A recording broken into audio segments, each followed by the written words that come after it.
अस्सलामुअलैकुम।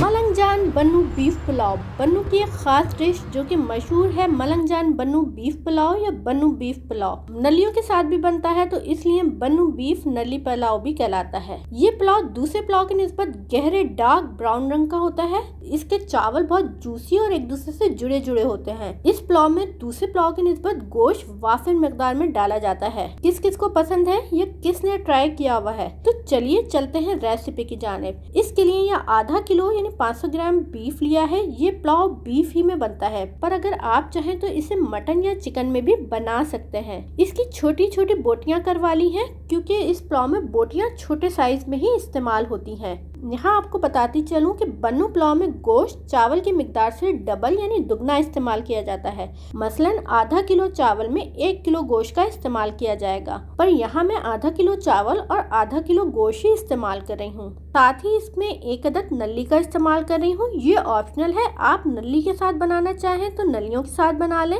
और सादा बीफ के साथ बनाना चाहें तो सादा बीफ के साथ बना लीजिए। अब चलते हैं इसको पकाने की जानिब। इसके लिए एक पतीली में 1 कप तेल ले रहे हैं। अब इस तेल के हल्का सा गर्म हो जाने के बाद इसमें ये 2 बड़े साइज की प्याज जिसे बारीक स्लाइस में काट लिया है, इसमें डालकर मुस्तकिल चमचा चलाते हुए गहरा ब्राउन कलर आ जाने तक इसे फ्राई कर लेंगे। देखिए प्याज गहरे ब्राउन कलर की हो चुकी है। अब इसमें आधा कप पानी डालकर इसे प्याज के साथ मिक्स करेंगे। अब पतीली को इसके ढक्कन से ढककर 5 मिनट के लिए इसे पकने के लिए हल्की आंच पे छोड़ देंगे, जिससे प्याज नरम हो जाएगी और प्याज का रंग तेल और पानी में निकल आएगा, क्योंकि इस पुलाव में चावल ब्राउन रंग के ही होते हैं, जो कि ब्राउन प्याज का कलर होता है। अब 5 मिनट बाद देखिए प्याज नरम हो गई है और प्याज का कलर तेल और पानी में भी आ चुका है। अब इसमें 3 अदद दरमियाने साइज के टमाटर जिसे ग्रेटर की मदद से ग्रेट कर लिया है, इसमें डालकर प्याज के साथ इसे मिक्स करेंगे। अब इसे दोबारा ढककर हल्की आंच पर 10 मिनट के लिए पकने के लिए छोड़ देंगे, ताकि टमाटर के चंक्स नरम हो जाएंगे और टमाटर से पानी निकल आएगा। अब 10 मिनट बाद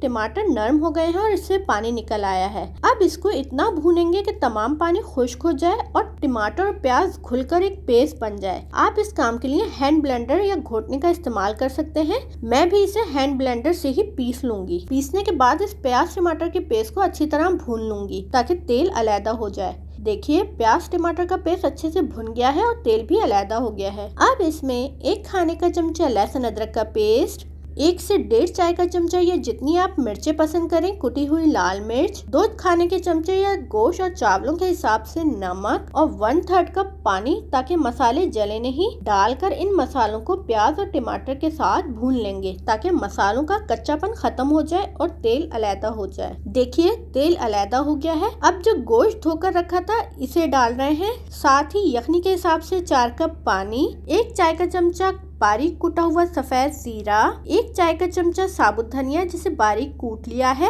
और आधा चाय का चमचा पिसा हुआ गरम मसाला डालकर इन तमाम अज़ा को मिक्स करते हुए इसे इतना पकाएंगे कि डाले गए पानी में जोश आ जाए। अब इसे ढककर बिल्कुल हल्की आंच पर तकरीबन 1.5 घंटे के लिए पकने के लिए छोड़ देंगे। आप टाइम और गैस की बचत के हिसाब से इसे प्रेशर कुक भी कर सकते हैं। अब 2 घंटे बाद गोश्त चेक कर लेते हैं। देखिए गोश्त गल चुका है। अब इसमें जो नली और हड्डी डाली थी इसे निकाल लेंगे, ताकि चावल पकाते टाइम टूटे नहीं। अब इसमें ये आधा किलो बासमती चावल जिसे पहले ही धोकर भिगो दिया था, इसमें डालकर इसे मिक्स करेंगे। अब इसमें ये 2 कप इजाफी पानी डालकर इसे मिक्स करेंगे, ताकि चावल जूसी और जुड़े जुड़े बने। अब इसे इतना पकाएंगे कि यखनी चावलों में जज्ब होकर चावलों के बिल्कुल बराबर आ जाए। अब इसे ढककर हल्की आंच पर 20 मिनट के लिए दम पर रखेंगे। अब 20 मिनट बाद लीजिए जनाब, बहुत ही जबरदस्त सा बन्नू बीफ पुलाव तैयार है। अब इसे मिक्स करेंगे और इसे डिश में निकाल कर सादे वाले दही के रायते के साथ सर्व करेंगे। शुक्रिया।